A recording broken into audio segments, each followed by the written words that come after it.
you can't say the theory will guide you to the actual practical tasks, nor can you subordinate theory to practice, which is what most people want to do. All right, so now we're going to get into the meat of this week's double podcast. We're going to be talking about world systems theory and the great predictions that were made in 96 by Immanuel Wallerstein, right? And who is a big, very influential quasi-Marxist thinker.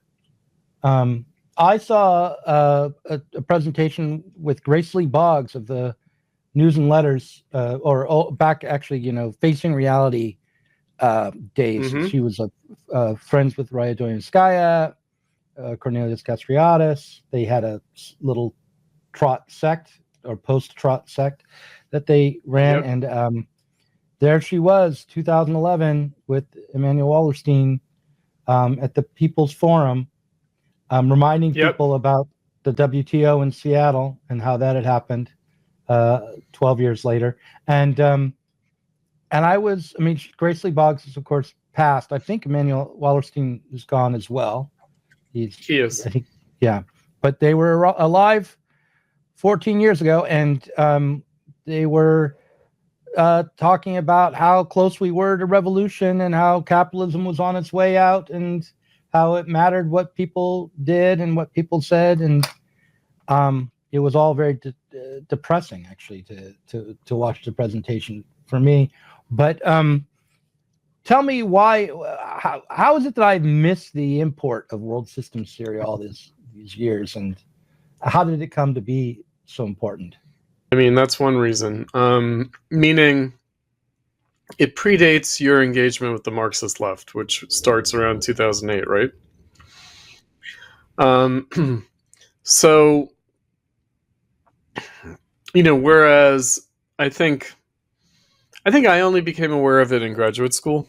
I don't think that I was aware of it before graduate school. So other people associated with it besides Wallerstein are Giovanni Arrighi is one that immediately springs to mind. So there is this idea of these, kind of the history of capitalism and the world system with a dominant hegemonic power. So there was a Dutch version, right? And then there was the British version, and then now there's the American version. I think that roughly approximates the different periods. And so, of course, this approach conflates bourgeois society and capitalism in a way that's unhelpful, meaning the industrial era is treated just the same as the age of exploration, the Dutch, So, and then the British handing it off to the Americans in the 20th century, so a lot of it trades in ideas that I think are not very helpful. I think that the idea that the global form of capitalism is kind of patterned on the hegemon, and he's predicting in the 1990s the end of the American phase. And I think that what he says is, really two things. It's what we were talking about in the first half about whether Marxism is a predictive science, whether the theory of Marxism has this testable hypothesis character or not. And so he says there are, the world system could go on as it is, or it could change. And I thought, well, that's a little bit convenient, because what if it goes on and changes? Right. So, because, the US, I think that, just to cite Ben Studebaker again, he dates neoliberalism to the post-World War II situation. And so that would just be the American century, if you will. And so that's why there's no big break in the 70s for Ben Studebaker, nor is there for Immanuel Wallerstein. So, I mean, one of the things that they're dealing with is the fall of the East Bloc, but that also doesn't seem to matter terribly much because part of the prediction about the crisis of the world system that he's anticipating by 2025 is he thinks there are three players potentially in that, and that's Europe, the United States, and Japan. And Japan, Japan, Japan, and China and Russia are important, but not really important in terms of he doesn't really see Russia or China taking the place of the United States. So it has to be Europe or Japan, but he sees a lot mitigating against Japan because he sees the U.S. and Japan versus Europe, right? And if you think about the time, there's already a kind of a crisis. There's already a crisis in Japan around this time, and then that's going to lead into the lost generation. Although now Japan is recovering, actually. And he's writing at the time of like Yeltsin in post-Soviet Russia. He's writing pre-Xi China, but really China of the early years of being admitted to the WTO. Right, so he doesn't really count Russia or China. He seems to count Russia more than China as a potential capitalist power, ironically enough. But it is about like the crisis of the system being the crisis of the hegemon, the role that the hegemon plays. And so one of the reasons that I was struck by this, not only by the fact that this book from 1996 has a final chapter written by Wallerstein, it's written by his colleagues, and then he writes the final chapter, that it divides the history up. The preceding chapter is 1945 to 1990, and then this chapter is 1990 to 2025. And I thought, oh, wow, how bizarre, we are in 2025, and so therefore, what do we make of this now, and what did people anticipate about 2025 back in 1996, or really before 1996? What does it look like? You noticed this. He characterizes the 90s as a recession. It's actually written earlier than it's published, meaning he might be thinking of the recession that brought Bill Clinton to power. It's the economy, stupid. James Carville, it's the economy, stupid. Yeah. And so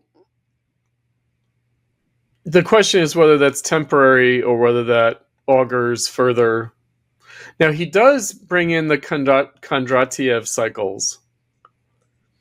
So like Ernest Mandel, he thinks that there are these longer cycles, not just the business cycle. There are these longer waves of capitalist development. And there are upturn and downturn phases of these Kondratiev cycles.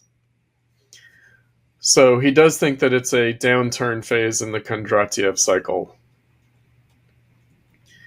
And, that's been something that you and I have talked about over the years, is not only recovery from the Great Recession, but recovery from the down phase of the Kondratiev cycle.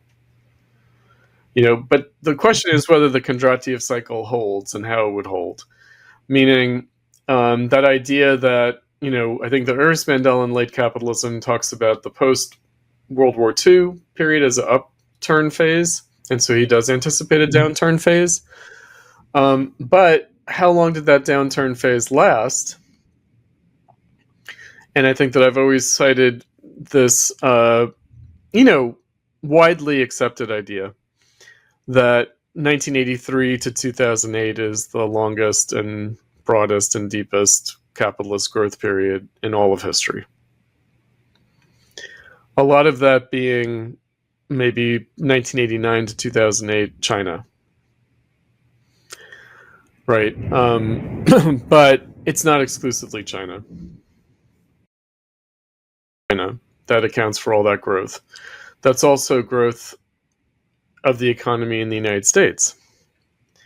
And so then the question is, how do we measure that growth? Like, I can just imagine all the Marxist skeptics. So I'm reading this, and it's the joke that I told you, I don't know how long it was now, that we can't be the Marxists who predicted 10 out of the last 5 recessions and 0 out of the last 5 recoveries.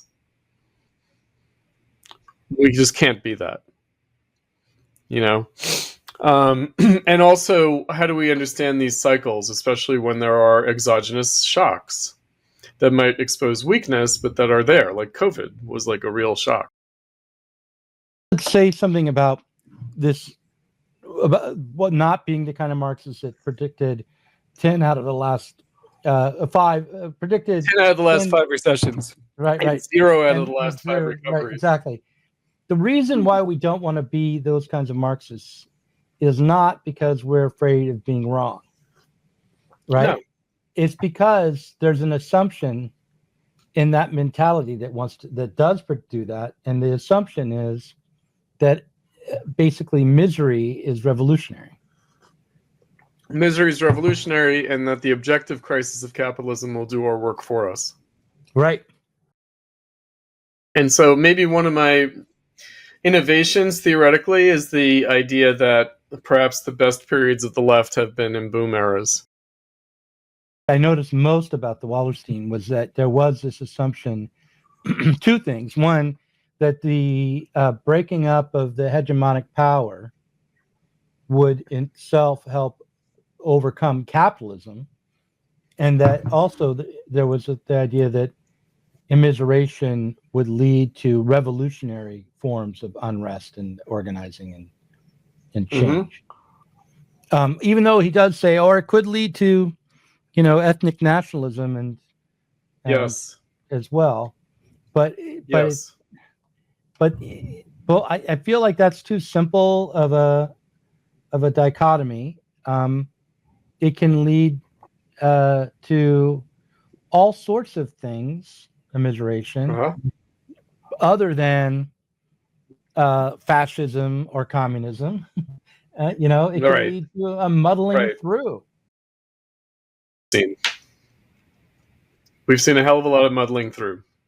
I think I mentioned to you that there is this idea that, I always cite with respect to Trump, especially the second term Trump, 71 breaking of the Bretton Woods system by Nixon, and 84 the Plaza Accords, at least the beginning of that process. And and then on further examination, there were warnings that what Nixon did in 71 would bring about a recession, or maybe even a depression. And maybe it did, right? But we don't remember it that way. We remember it rather as like the oil shock. And then Marxists do get into this, downturn, like post-73 downturn. And I think that he dates it 67 to 73 is when there's a kind of a shift in the Kondratiev cycle, right? So, maybe, in other words, maybe Nixon did fuck things up, and then Reagan had to fix it. And what would Marxists make of that, right? I think that I've mentioned Hillel Ticktin. He's a kind of Marxist. I don't know if he's a Trotskyist or not. I know that he was influenced by Ernest Mandel, but maybe not organizationally. That he has this whole idea about when money ceases to be a commodity, that's when capitalism becomes strange. And so, but I don't think that going off the gold standard means that money is no longer a commodity. I think we may have discussed this already, or I discussed it, I know, on the podcast. I think that going off the gold standard was a matter of getting rid of price fixing. Yeah. For the commodity of money. It wasn't a matter of you don't have to have your price fixed by some external mechanism to have a commodity. Far from it. Meaning it's just a mechanism, right? Right. I mean, it's just a mechanism. It's not like, there is a commodity. Right. Well, no, but the price of gold was fixed. Right. That's what the gold standard did. So it limited the fluctuation in the price of gold, so it was no longer reflected. Yeah. So in other words, like there's the gold standard and there's the gold standard. Gold is the ultimate form of money as a commodity, and then there's the price fixing of the commodity of gold, which through the gold standard. Right. I mean, which is different from what Marx meant by it. Right. Yeah. Yeah. This is where I would say a lot of the left is also torn up about these kinds of issues, meaning, real money versus fiat currency. And this is just pure bourgeois ideology. Whether the left does it or the right does it, and cryptocurrency is an attempt to restore the real commodity money as opposed to fiat currency. So, yeah, I mean, I would say that it's just not about that, because again, those would all be surface level phenomena and mechanisms and devices and attempts to manage what is otherwise really a crisis of value. So it's not like real value versus false value. And I think that that's the other problem, is that a lot of leftists think that finance capital is false value, and then like the real economy is real value or something. And it's like that's the Marx's whole point was to get out of that idea. Transcend that distinction. But it comes back. And so what we have to do is wonder why in 2025, and not for historically contingent reasons or necessity reasons like the Fed, the establishment of the Federal Reserve, right? Or something, that we have to rather ask, why does it appear this way? Why does it appear that the Federal Reserve distorts the economy? Why does it appear that setting the price of gold distorts the economy? Why does it seem to distort the economy to get off the fixed gold standard? Why does fiat currency, question that? Why does that question come up in terms of how the economy is supposedly distorted? That we have to ask why it appears that way, rather than just assuming it is that way and therefore we're just finding the cause. Like, in other words, we have to take the distorted economy as the actual capitalist economy. The thing about Wallerstein overall was that I felt that his model was predicated on the assumption that if not for the hegemonic power of whatever state it would be, then capital could develop such that people would have a higher standard of living. Every nation would develop evenly. This is Arrighi, by the way. So I think Spencer Leonard wrote an article on this about how Arrighi, it might be Adam Smith in Beijing, it might be the book, or that might be a related book that Spencer references. I don't know if that's directly Arrighi or not, but there was this idea of the natural economy. And so the idea was that China had the natural economy back in the day, in the 1700s. Right? And then, the British had to, break down the walls to the Chinese natural economy. And that in some ways, the experience of the communist revolution was just the reassertion of the Chinese natural economy. But there's capitalism versus the natural economy. And so world system theory is, well, capitalism can only function in this kind of imperialistic way by virtue of force. Otherwise, there would be this natural economy. Wallerstein and the world systems theory is the favorite of anti-imperialists, right? But to my mind, this is just bourgeois ideology. Meaning, okay, what are we talking about? Are we really just talking about socialism being the restoration of the bourgeois natural economy? And if we are talking about that implicitly, more or less explicitly, but implicitly, what would that mean? In other words, that goes back to my point about maybe the struggle for socialism is ultimately under the horizon of bourgeois social relations. including this kind of idea of the natural versus artificial or imperialistic economy. Because I think that we get into a lot of false debates about like the market versus planning, for example, because I don't think that socialism hinges on the market versus planning debate. Hayek thought so, and and then people feel the need to argue against Hayek, but Hayek might have been right, right? And so, my attitude about this is, that capitalism is not the market, socialism is not planning. And so people weasel around it by saying, oh, well, we already have capitalist planning, so that shows that there can be planning. And therefore, planning is possible, right? And so, this kind of debate about, like, I don't know what, what is it called? The computational problem, or what's the problem? Or the information problem? This idea that, like, the market is more efficient at processing data than any planned system could be. Once we get artificial intelligence, then it will be able to plan better than the market. And it's like, but we're not trying to get rid of the market. That's not the point. That is not the point. Meaning, we might get rid of the market, we might not get rid of the market. The market's just not going to be what it is now, because, after all, capitalism is not the market. And there has always been markets for thousands of years.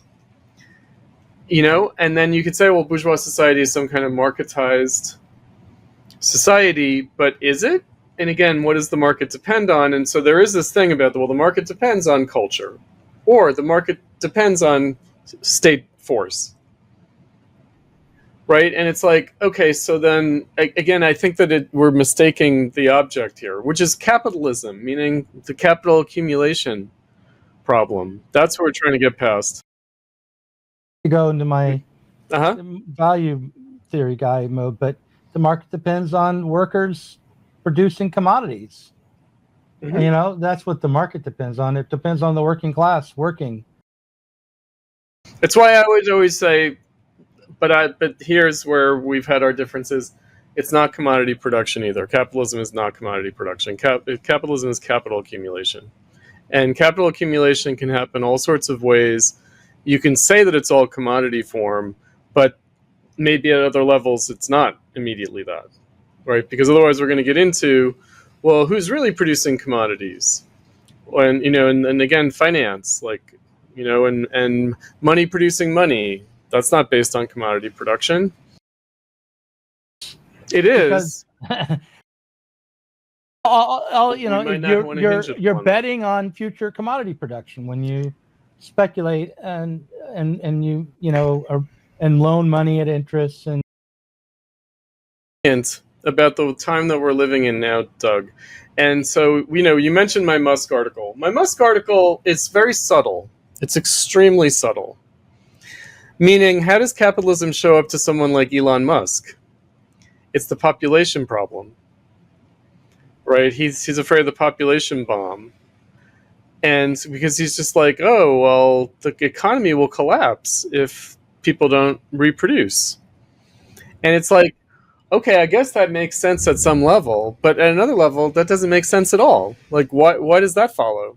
Right? In other words, what does he have to assume about the economy such that we need the population to keep the economy going? Yeah. That sounds like a rhetorical question, but let me see if I can answer it. No, it's a real one. Yeah, go ahead. Mm-hmm. He has to assume, first of all, that the level of efficiency in commodity production will be maintained. So in other words, that we'll be producing a whole lot of stuff in an automated way. He also has to assume that production will expand as well, and that there will be a need in new sectors that will arise through the development of technology. There'll be a need for a lot of workers. So that's what he has to assume. And if that were to not be the case, then the problem would be that the mass production of these goods would be there'd be underconsumption or an overproduction, and the value of the goods that are produced wouldn't obtain, because there wouldn't be a secure continuation of efficient production and expansion, and so you'd have an economic crisis. That's what he's assuming. All that. Is that close enough to what you're thinking? Sure. I mean, it just occurred to me that it's almost the obverse of the automation problem, meaning he doesn't want to say the problem is automation, because God knows he depends on it. So instead, the problem is population. Right. And it's like, no, actually, it's the relation between automation and population. Meaning there's no particular reason why we couldn't have a low, like an antinatalist capitalism. There's no reason why we couldn't shift over into that. Right. I mean, there is, but the reason why is because fully automated commodity production would go into economic crisis. You would not be able to realize a surplus of value that way, and you would have profitability problems, and then you would have reinvestment problems. And so because of the logic of production, this sounds a little Keynesian though. Underconsumption. Well, it's not really underconsumption. It's a matter of the failure to produce the surplus, whether or not, certainly. And by the way, I'm not like Kleinman. I'm not like Keynes is wrong. Meaning, again, for me, my attitude is Keynes is right. And again, admit everything, concede nothing. Meaning, marginal utility theory is right. Keynes is right. Well, it depends on what level you're. Different levels, yes. Right. And so, in other words, I can admit that these are all right without invalidating Marx. Right. Yeah, I just feel like I tend to go, well, no, there's an ultimate level, which is the actual truth, where things are, and then there. And that's the tricky thing, I was just teaching Lukács. He ends the first part of his reification essay, the phenomenon of reification, with the turtles all the way down paradox. And he makes the argument that we have to deal with forms of appearance because there is no getting to the bottom of things. It will be a turtles all the way down problem, and so we have to deal with the turtles. I feel like real sensuous, like physical or even mental activity of people is is not a turtle that is at the bottom of. I mean, I think we were talking about Benjamin, and I mentioned time,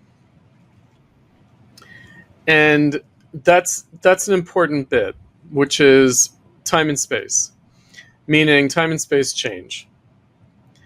And so if time and space change, then certainly sensuous whatever changes too, in a qualitative way. Meaning we could have pleasure economy, dopamine capitalism, or we could have monkish capitalism. Right? And so again, Well, humans, maybe I'm getting at that point, which is that there are many ways for humans to live. And that's the other bit. That's actually the part that was really supposed to bite in the Musk article that I wrote, which is the Durkheim. Which is maybe humans are just a means to an end of society. Maybe that's been true since the hunter-gatherers. In other words, humans are just a natural species that social relations relies upon to reproduce themselves, and that social relations are always primary and human beings are always secondary, and we should embrace that. As Foucault would put it, we have to deal with the humanity of the human being. Meaning, the human being is not in and of itself human, right? It's why they call it the human revolution. Meaning, when did Homo sapiens actually become human? When it did these artificial things, language, art, religion. And guess what? And that's why the structural anthropologists and the structural linguistics might have been right, in the sense of it's language that perpetuates itself, not the species. The species doesn't use language. Language uses the species. Vonnegut short story, I think it's a Kurt Vonnegut short story, where an alien species crash lands on Earth, and they need to send a message they live a long, long time, these aliens, and they need to send a message back to their home world. So they pick out the monkeys to help evolve so they can create human civilization. Can maintain the language. So, well, no, then they've done things on Earth to send out signals to their home planet. So all of human history is just a SOS to the home planet. That's perfect. Wait, what's the title of that story? I know this story. Yeah, I don't remember it. Yeah. No, this is a great one. No, I mean, look, the only reason, because of course, you know that as an Adorno person, he thought that Durkheim reified society. Right. And yet, reification is real. Mm-hmm. Okay? So it's not like, oh, Durkheim reifies society and therefore he's wrong. No, actually, that's why he's right. Right. Right? But that's not the end. We don't want to. We want society and the individual to be mutually supporting. Copacetic? And I mean, one dominating they are and they aren't. You know, it's civilization discontents. It's Freud. Is virtually an enemy of civilization. And actually the word he uses is culture. So I'm fine with all this. In other words, if my Homo sapiens creaturely organism existence is just a link in a chain of social relations, I'm fine with that. Because the point is to change the social relations from within the social relations. In other words, I don't think we should have recourse to the Homo sapiens. Because the Homo sapiens can do whatever. Obviously, the Homo sapiens, they chop each other's heads off, they make nuclear war on each other. Like, no faith in the Homo sapiens.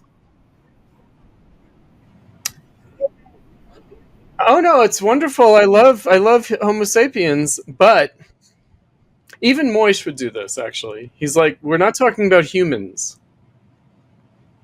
He would say it just like that. We're not talking about humans. And I was like, oh, right. Now I know I'm dealing with a real intellectual. No, because there's no sentimentality. Like, do you know, like, in other words, we really have to be ruthless about this.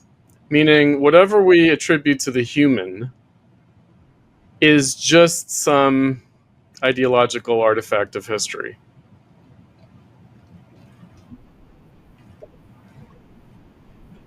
Meaning, human versus society is itself an appearance. It's not real. Any more than the real economy versus the artificial economy or whatever, or real money versus fiat currency.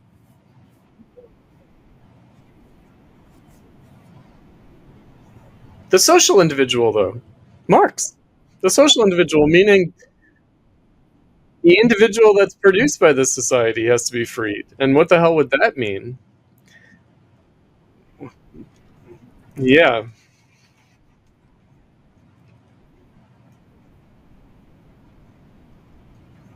There were only the individual creatures.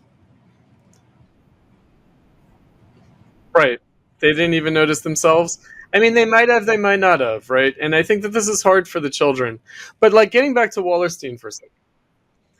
Oh, because I think that the irony about capitalism is that capitalism animalizes us more than any culture or society has done in 100, 200,000 years.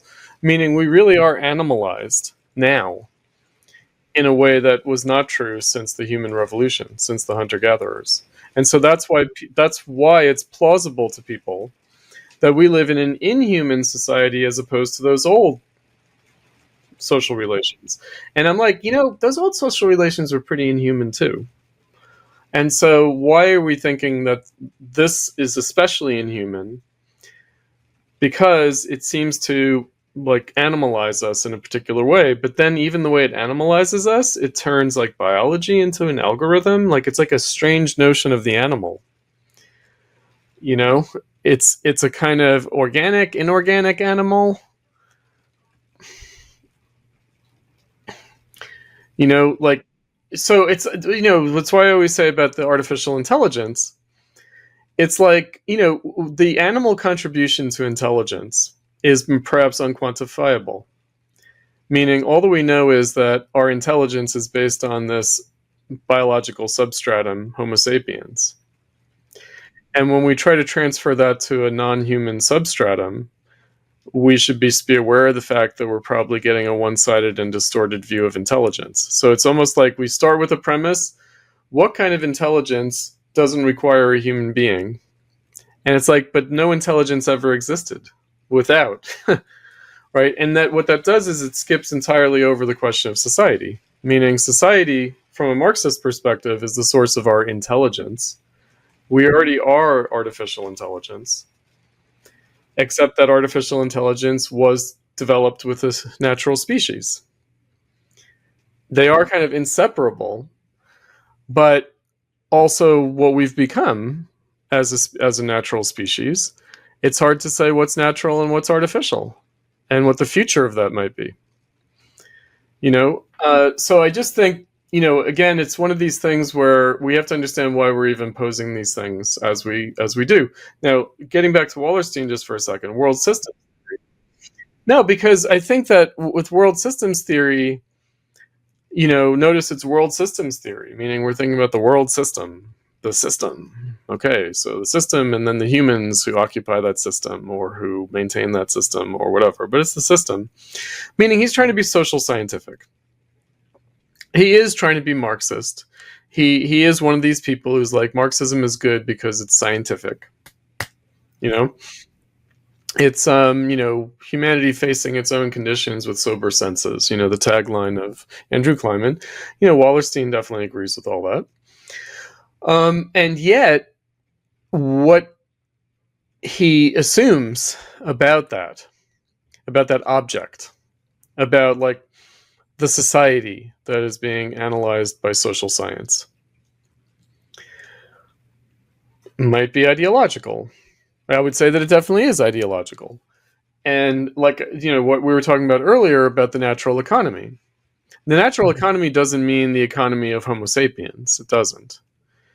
Right? It just means that there was a kind of natural progress of human productivity, and that capitalism has sort of shunted and distorted that in some way.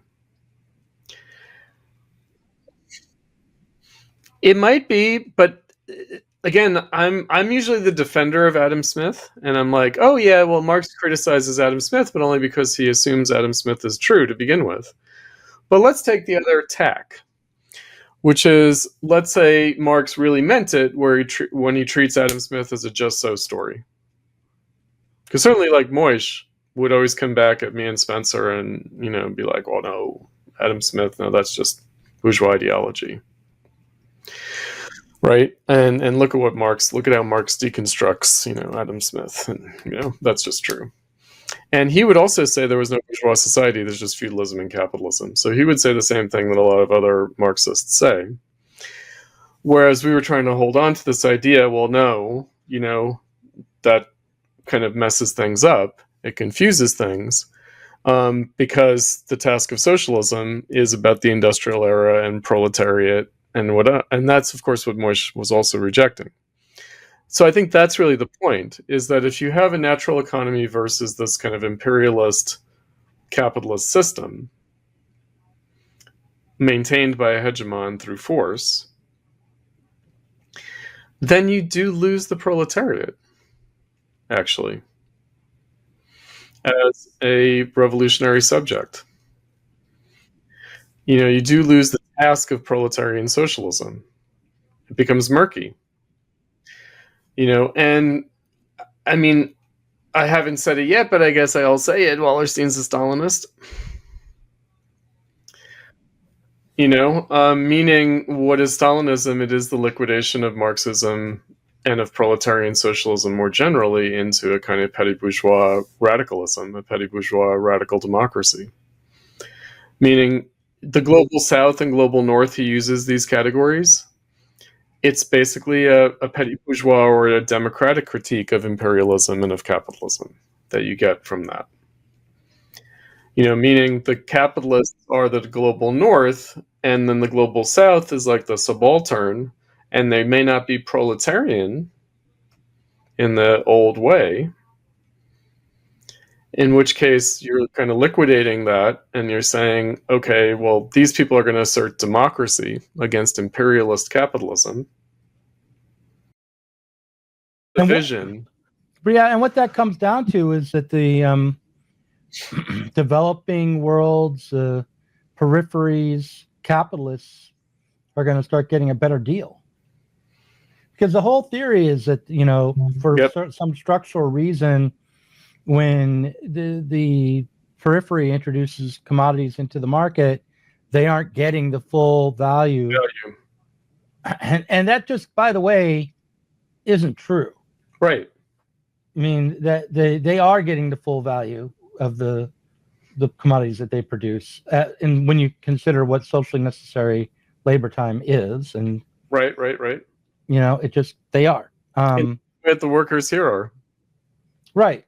Well, no, I mean, the workers getting the full value is completely different. They get a wage that's worth what problem. Yeah. Yeah. They get a wage worth whatever they need to buy to reproduce themselves. At least enough of them are so that the whole thing keeps working.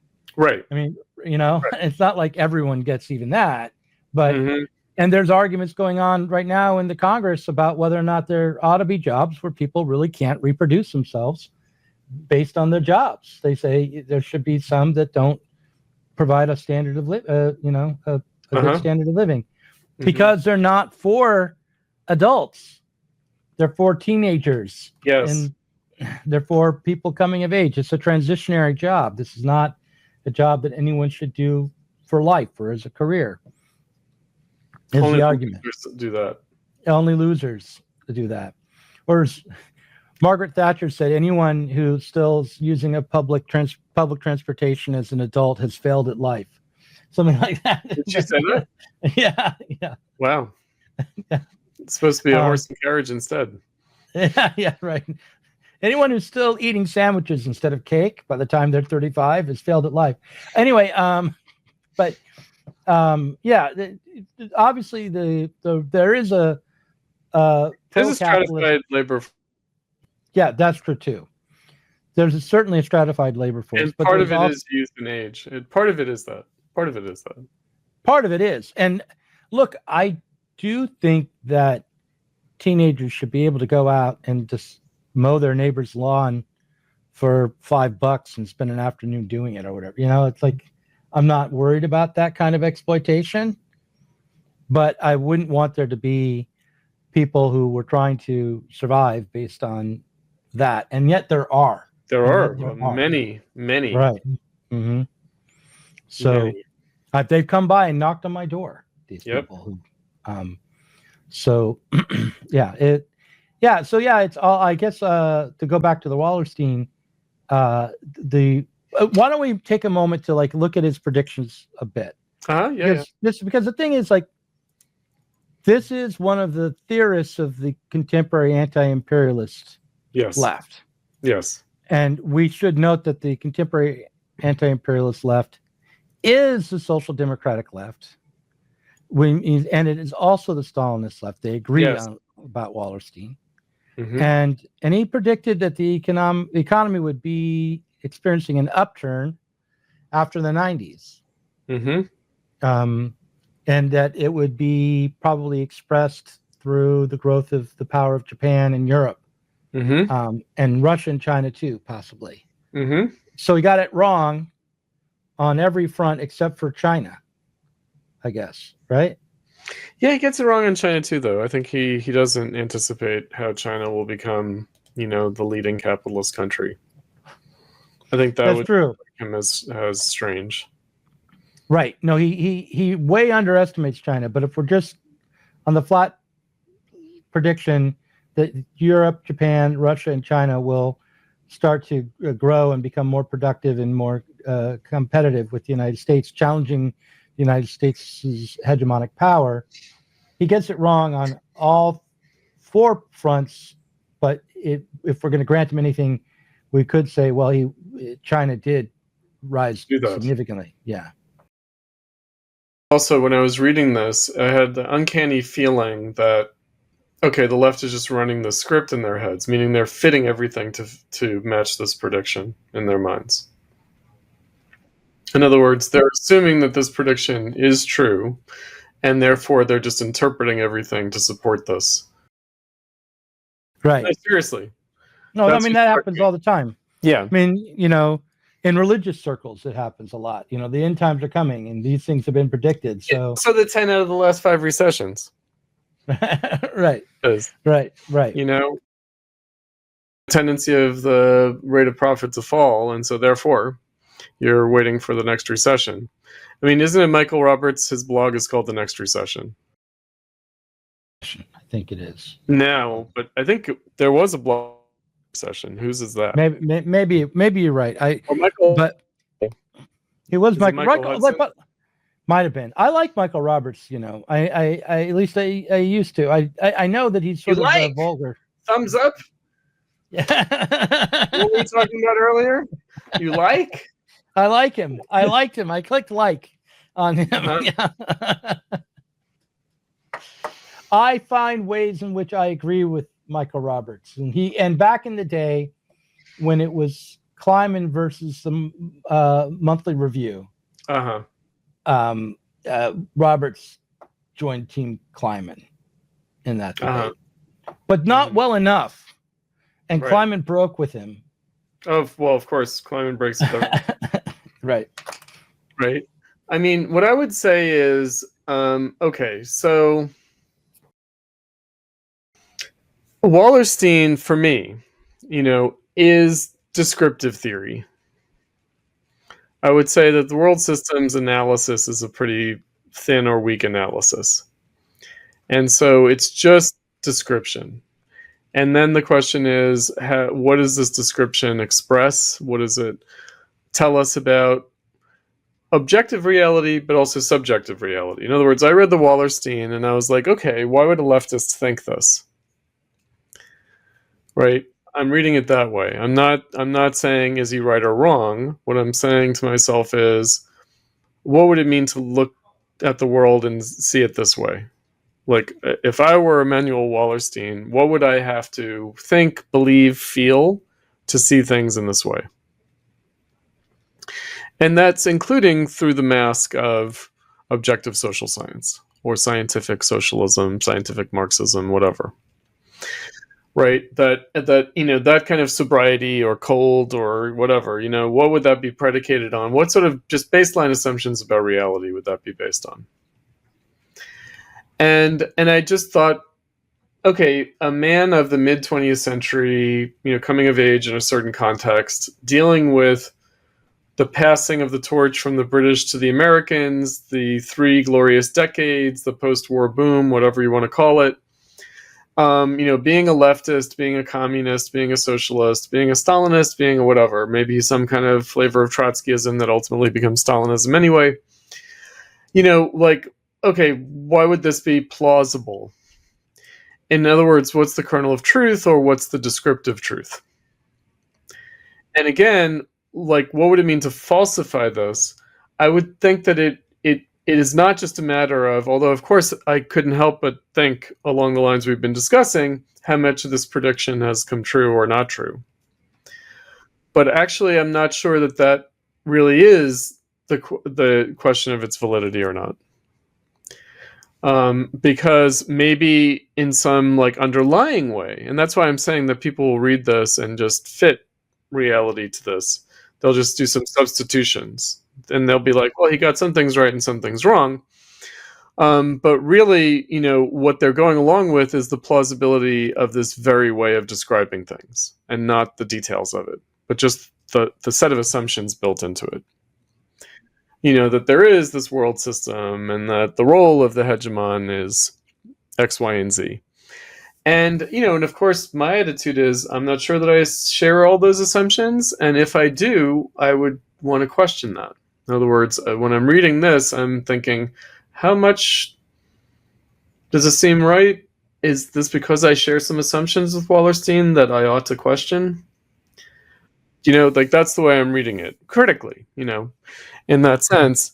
But also thinking, from our generation, why would a new left generation person produce something that was not terribly plausible or influential in his own time, but became plausible and influential in the next generation? meaning the Gen Xers, the millennials, especially maybe the Zoomers, find this plausible in a way that the 60s generation didn't. They didn't talk about it this way. And so he was sort of a dissident in his own time, and that might be important too. In other words, what's the Marxism that he thought he was criticizing with the world systems theory? What would that criticism, what would the substance or the rational kernel of truth in that criticism have been that then seems to be borne out by history?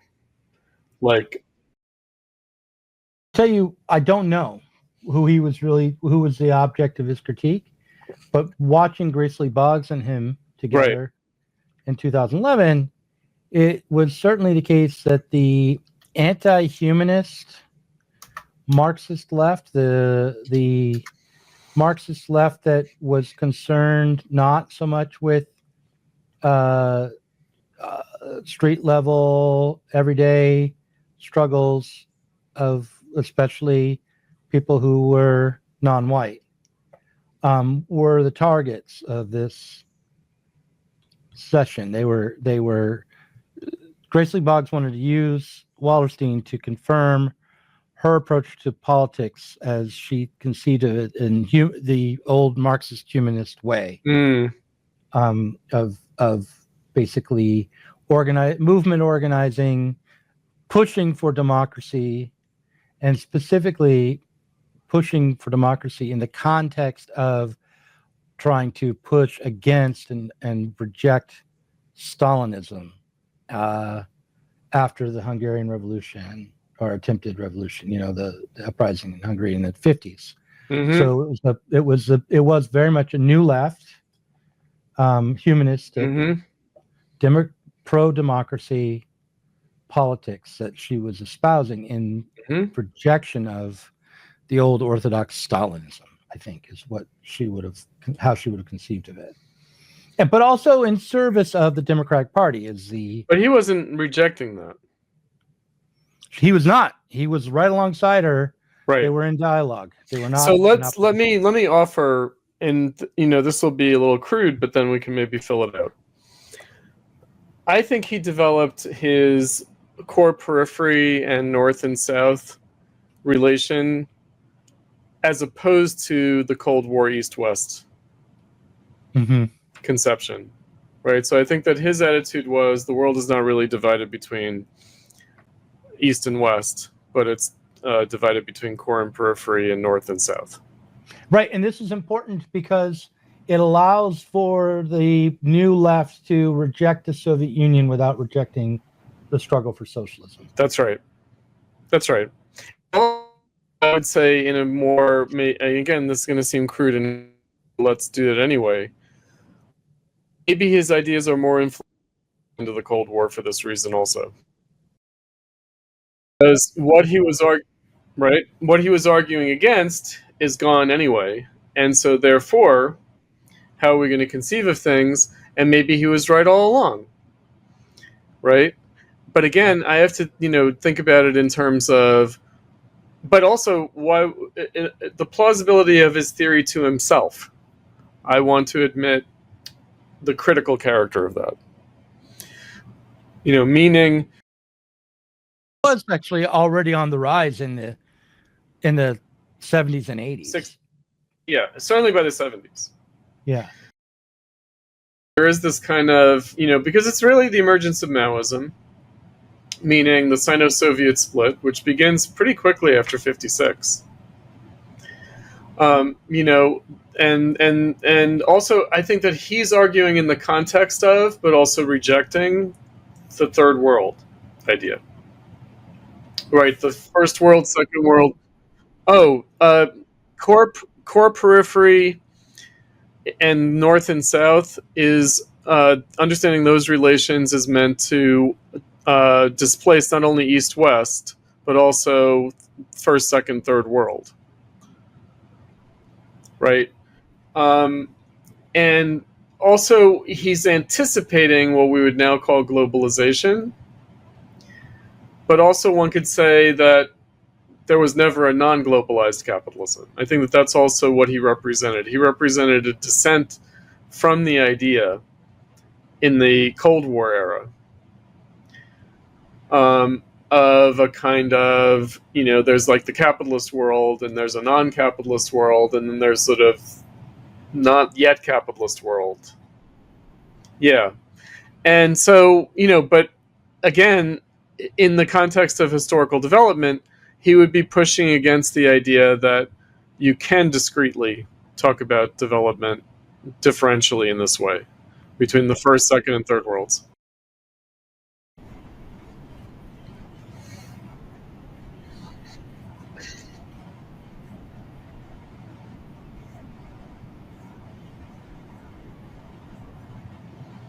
I mean, what I'd say about this is that,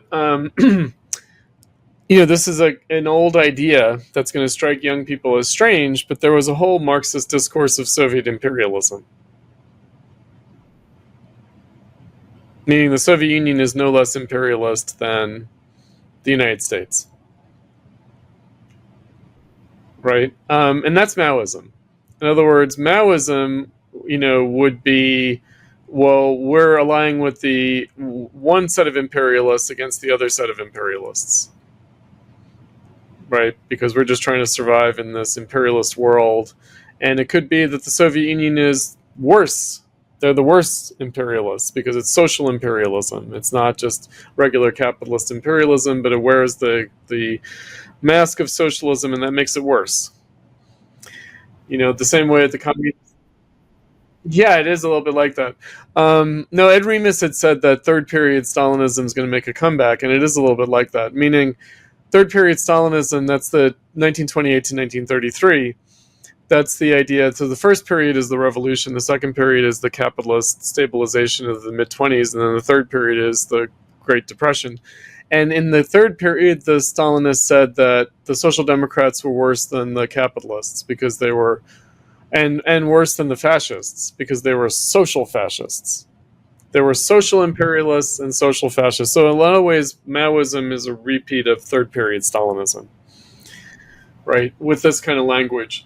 But again, what's the truth of that? And it would come down like my old comrades, the Spartacist League, would deny that the Soviet Union was imperialist.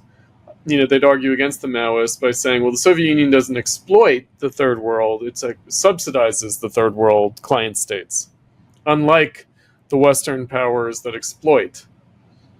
And it's like, the Western powers also subsidized. Well, Japan would be just a metropolitan capitalist, right? But the U.S. rebuilt Japan and Germany. They did both, right? But in the sense of Latin America, Africa, Middle East, right? East Asia, right? So whereas Wallerstein doesn't want to do it simply like that either, right? So he doesn't just want to say, because he's not a Maoist, exactly, right? So he's arguing against a lot of different things at once with his theory, and so maybe you can't separate developmentalism and aid for development from imperialist exploitation. Maybe it's not one or the other. Maybe it's always both. Right? So maybe the Soviet Union could be both subsidizing and exploiting. And maybe the Western powers could be doing that too. And that, again, that's the world system idea. Right? So the world system is, well, of course, capitalism is developed. It's developing, but it's also exploiting. It's developing in a particular way, which is exploitative. But it's not like it's just exploiting and not developing. Right? And that's again, if you just think about all of the problems of Marxist theory of the mid-20th century, why would people want to develop new theories in that context? Because, he's not alone. The New Left spins a lot of different new ways of doing Marxism. Their story is, it does strike me as kind of Maoist because it does claim that the structure is between nations and rather than running through nations. So the uneven development between the nations occurs within every nation as well. Capital concentrates, in our time we've seen more of that, meaning, one way that people have talked about like Fordism versus neoliberalism. There was less inequality within nations and more inequality between nations, whereas in neoliberalism, there's less inequality between nations and more inequality within nations. Right? And, and to my mind, that just means I don't care. Do you know what I mean? Like, in other words, it's not about equality. Like, I don't care. And especially when they're talking about like fabulous wealth, when they're talking about like 1%, when they're talking about like capitalists as capitalists. When you're talking about independence, okay, in a capitalist system, you're talking about the ability for small-time petit bourgeois capitalists to create industry and have success, and including nation states, including nation states, and the structures that he's talking about that undermine nations as they try to develop and compete in the world market occurs within nations between companies, and you don't just leave the workers out of it. Have you heard of, so there's Walter Rodney, How Europe Underdeveloped Africa? All right, so there's a book, How Europe Underdeveloped Africa, meaning that European imperialism actually stunted development in Africa. And then Manning Marable, who was a DSA person, wrote How Capitalism Underdeveloped Black America as like a kind of application. So like Europe underdeveloped Africa, but American capitalism underdeveloped Black America.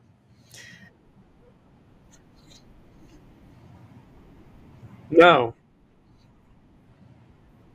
Yes. Right. That's exactly right. And so, and so it's a pretty frank admission of being concerned more about black capitalism and the black bourgeoisie, but it's by a Marxist who's a member of the DSA, meaning he would have supported Michael Harrington's view, he would have supported Jesse Jackson's campaign.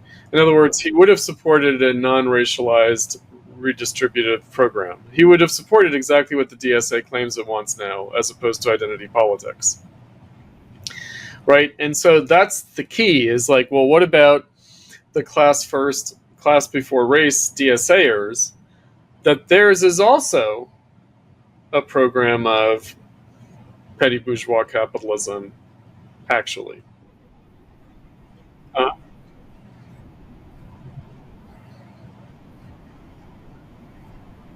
Yep.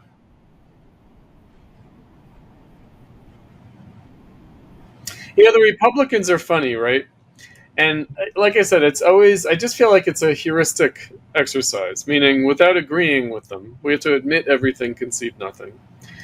The Republicans are there to say most people are employed by small businesses, not by big corporations. That is true still, and it might always be true in the United States. It's up there, but that's like, maybe that's another problem. So like, yeah, there's like three. There's state employment or government employment. There's small business employment, and then there's big corporate employment. Right? And I just think that whatever people imagine, because we have to, I always have to pinch myself, remind myself that we're dealing with children with very crude cartoon visions of capitalism. That they think like capitalism, the logic of capitalism is just to produce massive factories that employs all the workers, and just gets rid of all small businesses or something. And they might think that's good because then the state can just take the place of the massive capitalist corporations. And I'm just here to say, That hasn't happened yet, and it's not going to happen.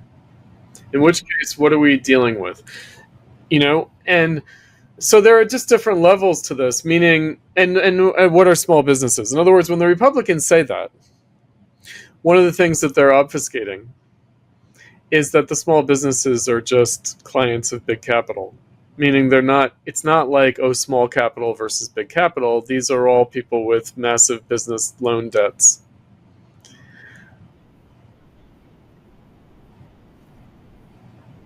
Anyway, like outsourcing, there's outsourcing, but there's also parasite. Oh, well, there's that. There's the gig economy, but I'm talking about, like, what are restaurant owners? Because I always like to point out the biggest transfer of wealth upward ever is after COVID. Before that, the biggest transfer of wealth upward was the Great Recession. But what does that amount to? Right? It amounts to a lot of small businesses going under. It also might amount to a greater level of indebtedness on the part of small businesses. Right? Meaning it's a sort of inadvertent capital accumulation, capital concentration phenomenon. Right? And this is not to say, oh, we're going to appeal to small business owners as a socialist constituency. That's not the point. The point is that, again, when we think about capitalism, socializing production, private property, the state, we can mistakenly concretize these things. We can sort of, because they'll say, oh, the Republicans are not really the party of the working class, they're the party of small businesses. Or maybe they're the party of small capitalists, not small businesses, but small capitalists, regional capitalism. Sorabamari had this argument, right? That if you dig into it, if you look at who are the donors, who are the supporters, who are not just the people voting, but who are what's the actual base? And of course, I know that's also that base exists for the Democrats as well. But it can look conjuncturally in the Obama era, it can look like, okay, big capitalist corporations are the Democrats. Smaller regional capitalists are the Republicans. Right. And, I'm just very much aware of the fact that it's not about underdevelopment. It's about combined and uneven development, which means contradictory development, meaning there's a lot of room for differentiation. And what we're really talking about is, that there's a sort of historical logic on the one hand. On the other hand, there are contingent events. Namely, why did the developmental state go under in the 70s? Like the IMF debt crisis of the developing world, right? Now, clearly that was a function of the post-73 crisis. It also affected Eastern Europe. It affected Poland and Yugoslavia, who were heavily indebted. But that might have been contingent, too. Right? In other words, there are policy mistakes. There are sovereign state mistakes. There are things that happen that it's not like this absolutely had to happen, because the necessity within capitalism can be fulfilled in many different ways. And I think that, again, this is actually, in his own way, this is what Wallerstein's trying to open up the space to be able to conceive of, because he is dealing with a kind of dogmatic, kind of, Marxist-Leninist, official communist ideology Marxism. And in the face of that, there are all sorts of unanswered questions. And we have to remember that in the mid-20th century, there is this idea, also encouraged by official communism, official communist Marxist-Leninism, that you don't go back to the classics. That's not how you do Marxism. You do it through like research and developing the theory, and keeping up to date with the latest historical developments and rethinking assumptions about historical trends and what things look like, right? So it's not like us going back to Marx and Lenin and, oh, they didn't say that, they didn't mean that, right? No, that it was a completely different attitude, which we also have to be open to, because it's like, well, it's clear that they lost the plot, that they did revisionism in the bad sense, but it's also a mark against our own time that so little is done by people like that now, meaning that there isn't even that ambition, or it's done by others like Thomas Piketty or whatever. Like, it's not, or like, Yanis Varoufakis has to like tie himself up in knots and call himself an erratic Marxist or something, right? To justify the fact that he's not going to be dogmatic or orthodox or whatever, that he's not going to always have to refer to the classics. And whereas I think that Wallerstein is breathing a different air when that was much more plausible, acceptable, encouraged, where people felt empowered to do that. Yeah, Hart and Negri, that they try to think, creatively in a Marxist, and they don't care whether it's post-Marxist or whether it's orthodox or not. You know, um, and again, from our perspective, it can look like what's most important is how they lost the plot. Yes, yeah, and I totally agree with that. On the one hand, on the other hand, we just have to understand why so many of our audience, our listeners, our readers, our hate watchers, like, right, will be like, oh, well, what the hell are Chris and Doug doing, trying to be orthodox? Is that even the point? You know? And in a way, of course, they're right. It's not the point. I'm just concerned with the things that are forgotten, the things that are abandoned hastily, the things that fail to be transmitted. Again, when I'm looking at Wallerstein, I'm thinking, okay, how good was his Marxist education to begin with? What is he deliberately setting aside versus what is he just unaware of? And obviously I feel like it's more reasonable to deliberately set things aside than to just be unaware of them. Right? It's more forgivable to be unaware.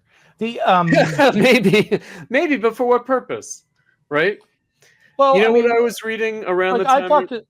I talked to Rick Wolff a while ago. Uh-huh. I interviewed Rick Wolff, and I'd read some of his essays in the 80s when he was publishing in academic journals, and then they just weren't aligned with what he was doing now. Yes. Right? It was just completely different language. His Marxism was not exactly orthodox. No, it's a come down. There's a come down. There is. But a huge reduction in the complexity of his thought and what he was willing to tackle. And I got him on, and I just tried to get him to engage with his earlier material, and it was very hard. He kept repeating things like, well, I went to Harvard. And I was very smart. My parents, taught me to succeed, things like that.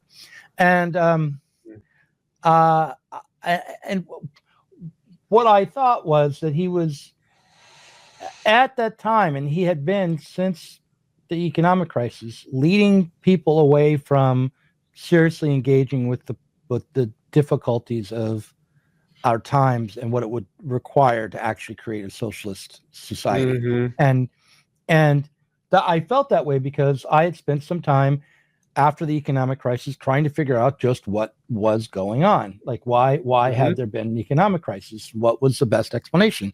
And I ended up becoming a Marxist out of that in a way that maybe now I should reconsider, but nonetheless, that's how I felt.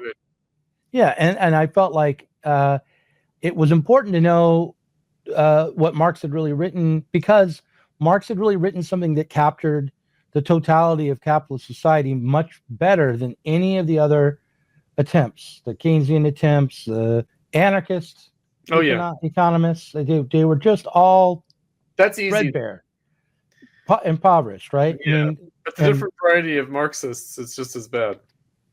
Right, and that's what I also discovered was I interviewed David Laibman, who was an editor of Science and Society, I think is the name of the very old Marxist journal.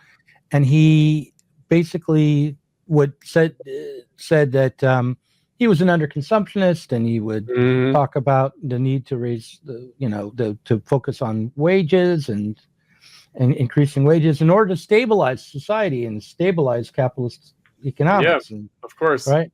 And I discovered that Laban was a Marxist in quotes, and so it was important to me to be an orthodox Marxist. Mackenzie Wark, another one who was a Marxist writer about the Situationist International, who fell far below the Situationists themselves. And so I was like, yeah, to me, it's important to return to Marx. But what you're saying is if we can maybe have done that, then we could maybe be creative again. Is that what you're saying? Yeah, or hazard some thoughts. I mean, I'm not saying, we should, what I'm saying rather is we should respect when people tried to do that in the past and the spirit of doing that. And then, critique, not just the result, but also think about the critique in the broad sense of what's the possibility that it suggested. Because I think that, we're living in a relatively uncreative time. And it could be that things are presenting themselves to us in such a way that doesn't elicit a creative response. And what I was going to say is, I was reading Marcuse's essay on liberation.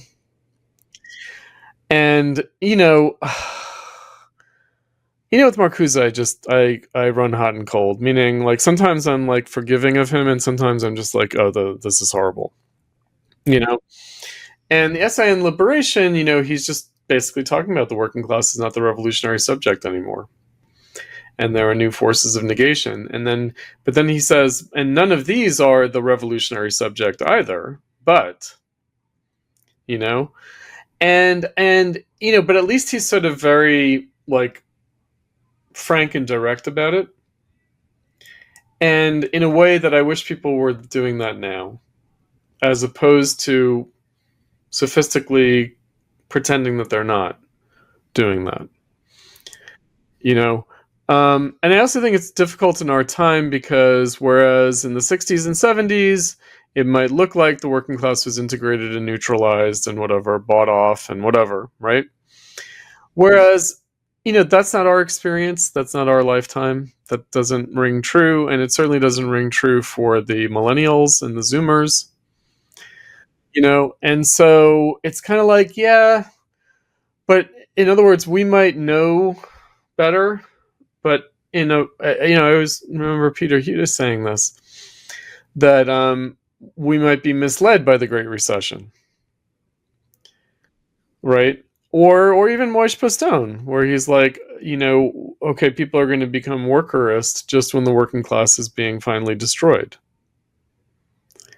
Which I thought was, drastic, and I don't really agree with that, but I did take Hudis, where he's well, Marx is going to seem this way in the period of the Great Recession, but then that's going to leave out all these other potential dimensions, basically making a plea for, remember, we were the generation that revolted against abundance, against, prosperity.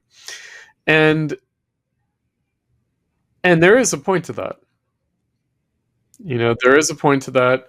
And you mentioned Grace Lee Boggs, part of that moment. And that doesn't mean universal prosperity by any means. But but you can say things the black working class suffered a downturn with the white working class, and in some ways worse, starting in the 70s. Right? And so you could say, well, actually even the Black Panthers were revolting against black prosperity, in fact. Meaning, is this good enough? No, it's not. Right? Right? Capitalist prosperity is not good enough. As opposed to capitalist misery. It's easy to say capitalist misery is not good enough.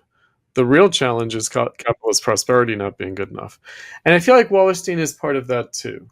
Right? He's not pointing to the abject misery of the developing world. Even what I was saying, Walter Rodney or Manning Marable, writing in the early 80s, they're not revolting against abject misery. They're revolting against underdevelopment, which is very different. You know? And I think that Wallerstein is breathing that atmosphere of like, you know, how is this world system working against possibilities? Like not just fucking people over, not just, you know, like, because I think now the idea is like genocide or something, you know? They're not talking like that. They're not. Like, we have to pay attention to the fact that that's not the concern. The concern is the waste of potential. The concern is not the abject oppression, immiseration, you know, exploitation. That's not the way it's put. You know, it doesn't depend on that. And, you know, so again, there's a kind of, to my mind, when I'm reading Wallerstein, I'm like, okay, this is like super, it reminds me of like Perry Anderson and Tariq Ali, you know, it's like this geopolitics, it's like this grand strategic view. It seems like super cynical, you know, and, you know, but we're again wearing the mask of scientific objectivity. But then, no, he actually believes in possibilities. That's what's really animating it. He believes in possibilities. And in our time, I think that it harmonizes with, like, I don't know, the optimism that people feel when they look at China. And of course, to my mind, I'm like, why does that fill you with optimism? And then I have to remind myself, well, they're just comparing it to their own experience of being millennials in the metropolitan world. And in comparison to Europe and the US, China can look like it's doing better. Right? And it, you know, whereas I'm like, yeah, well, that's not going to last forever. Neither here nor there. Right? It's, and so, you know, so it's kind of like easier to be a millennial or a Zoomer in China than it is to be one in the United States? Apples to apples comparison, but it does sort of look like that. Like, in other words, like all the indicia, you know, like it's like, you know, they seem to be able to educate and employ more engineers. You know, like it doesn't look like there's like a middle class employment crisis up till now in China, but it seems like China's on the brink of maybe experiencing that, but not yet, right? So in other words, I think that during the Great Recession, because that's when the millennials came to consciousness. They came to consciousness in the War on Terror and the Great Recession. And they're just like, well, China's not doing a war on terror, and China's not experiencing the Great Recession the way we are. Right? Because that's when these ideas got implanted. It's not like 2025, let's look at the US and China.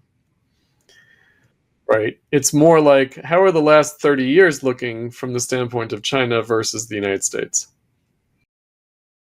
I mean, look, China had a lot of growing prosperity over the last 30 years, whereas the United States did not experience that kind of growth of prosperity. That is absolutely true.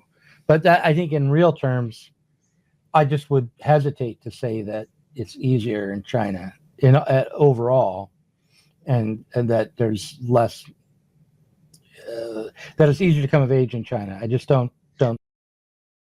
You know, there's the lying flat movement. There's this sort of rebellion against the crazy rigors of testing and education and whatever, in terms of like a middle class, like the middle class China. Working class China, God knows. Right? And of course there's class struggle in China, there's all sorts of workers' upsurge, and then that the Communist Party is forced to respond to it, supposedly, and so it's actually a much better situation there than it is here on all sorts of ways, like not just middle class professional life, but the working class and the state of the class struggle and all of this. And I feel like that may or may not be true, but that's not what we're talking about. You know, because obviously, really what that means to people is China has a more promising capitalist future than the United States has. And I just, again, feel like, but first of all, we're here, not there. And second of all, that doesn't translate immediately into political possibilities. Because after all, China has this thing in the way, which again, Conrad Hamilton would say is not in the way, the Chinese Communist Party. Whereas we don't have such a thing in the way, and we should be thankful for that, meaning we have to make lemonade out of lemons. Like, in other words, whether it's good, bad, indifference, I just don't want to get into that. I think there are reasons for me to argue against the assumptions that he and people like him have. But at the end of the day, I just don't care, meaning I'm not trying to build a socialist movement in China. And I think that, again, Wallerstein, that's the funny thing about the separation of socialism and capitalism in his view and the descriptive theory is, okay, and how does this add up to socialism? The crisis of the hegemon. Isn't it just, oh, well, there'll just be a new hegemon? And that's why he can't say China, actually. He's not merely overlooking it in 1996. He just sort of can't. Right? And I would say, when did Rise of China really take? Yeah, it was in the first decade of the 21st century. It really started to. You think? I think so. Yeah, in the first 10 years. Certainly by the time of the Great Recession. Yeah, well, by the time of the Great Recession, yeah, I'm not sure, because I was on that Global Rut RT television show in 2012, mm-hmm. and China was just offered as they're handling the recession better. Yeah, I just remember, I think it was maybe around 2011, being at the Portland Art Museum and seeing mm-hmm. a big screen presentation of the development of China, and just watching in fast speed buildings go up and highways being built, and that wasn't presented as a threat, though, was it? No, it was a celebration. Right. It was a celebration of the developmental policies of the world, of the United States and Europe. And oh yeah, you mean like neoliberalism success story? Yeah, China. Globalization success story. Yep. What it would have been. I feel like this whole discussion, I don't know if you remember 2016, there was a mashup video, China, Trump. And everyone was like, why is he talking about China? Everyone was like, this is so weird. Why is he talking about China? He's obsessed with China. Yeah. And I think that Biden said, look, people, China's not going to eat our lunch. Just forget about all that. The scaremongering of Trump, come on, that's just not real. Biden gave a famous speech where he said, China's not going to eat our lunch. This is just whatever, right? Mm-hmm. Whereas now, of course, the Democrats are like, China is the problem. Right. So, they've done that off and on in a way, but I would say that it's more recent than people realize. And so I'm not even sure if at the end of his life, Immanuel Wallerstein would have had the idea that China is going to replace the US. I feel like it's all very recent. It's kind of post-Obama.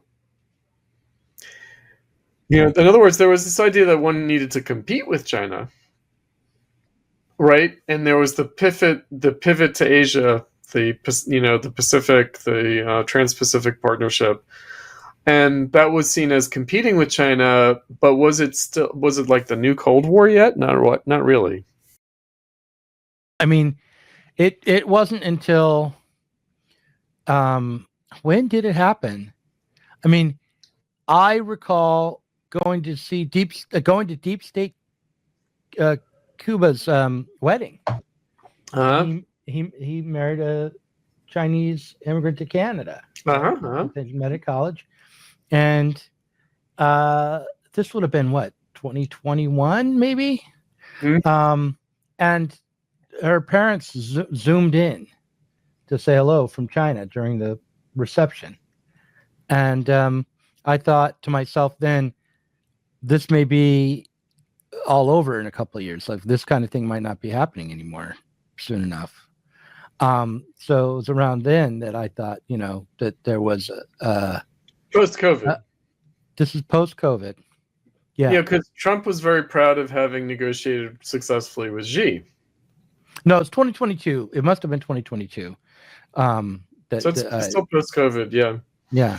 So I think that that's part of it, and I think that, there's a way that Trump was ahead of the curve on this one. But even so, I don't think that Trump is a China hawk exactly, meaning he wanted to get along with Xi. He wanted to, manage this relationship, and, it wasn't just a cold footing. And so I think that a lot of these things this way, and then the left picks up on that, on the way capitalist politics poses things. Mm-hmm. And then they just sort of invert the values. They're like, oh, well, the U.S. is hostile to China, therefore China must be good. Mm-hmm. And Trump's talking about how bad China is. That must mean that China's good. Right. And I just nonsensical. So and our viewers know, I don't think that China's going to replace the U.S. as world capitalist hegemon. It doesn't want to. It can't, and it doesn't want to. And that's that. Mm-hmm. So, China doesn't want to be left in the dust. It doesn't want to be particularly vulnerable. It wants to be able to exercise influence and perhaps deal with security concerns in its own backyard, especially Central Asia, but maybe elsewhere. And Russia, similarly, I think, is just a regional power that might want to put pressure on the U.S. just to give it more scope of action in its area, but doesn't want to replace the United States. And, and of course the U.S. wants the upper hand. The thing about these Cold Wars or these arms races is that we can recall from the old Cold War, 50s and 60s, that the U.S. always exaggerated the military threat of the other side. Mm-hmm. That the U.S. always had an overwhelming advantage militarily. Mm-hmm. Right, except for maybe in the 70s when there was some strategic parity nuclear-wise, and the Russians had many more tanks or something. I guess that started happening in the 60s. But you know what I mean? I just feel like, yeah, we've heard this before. Meaning the U.S. wants a decisive advantage, and when they feel like they're losing a overwhelming decisive advantage, then they're like, oh, they're overpowering us. Mm-hmm. No. Right. We can see this is the case by looking back on the fear about Japan. Yes. In the 80s and 90s, right? Well, they didn't. Right. So the thing with Japan, it was never a military threat, because this is the other language that you'll get now, is that China is both an economic and a military threat, whereas Japan was only ever an economic threat, not a military threat. And that's the difference. Mm-hmm. Now, again, so it's, what do we make of the military threat, and what is that about? Ultimately, what is that about? And, because the economic threat is serious enough. Mm-hmm. So, again, right-wing media, I think, tries to get behind Trump as a kind of anti-China thing. Mm-hmm. And Trump doesn't really represent that.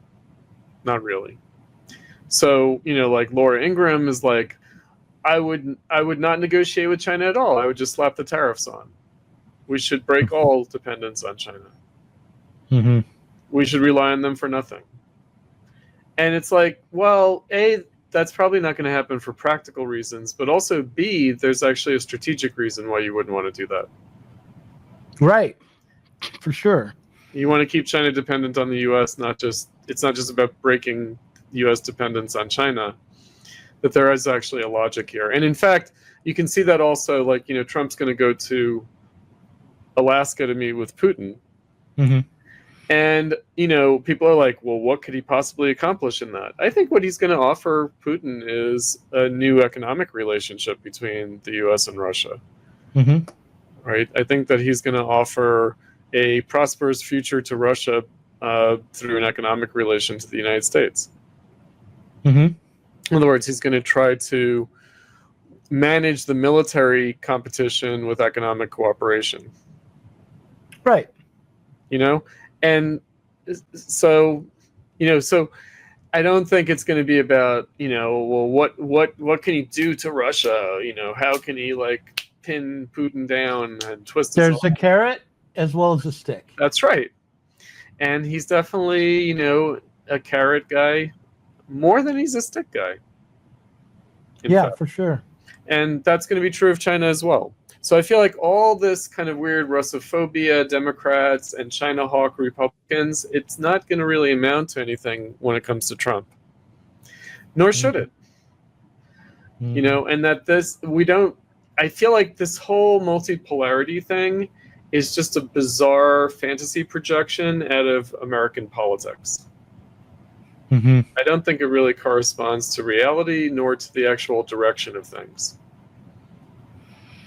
I don't think. All right. Well, we talked for over an hour and a half now. Let's wrap it up. But thank you, Chris, and I look forward to talking to you again in a couple weeks. And I'm glad to know that I don't have to learn Chinese. Thanks, Doug.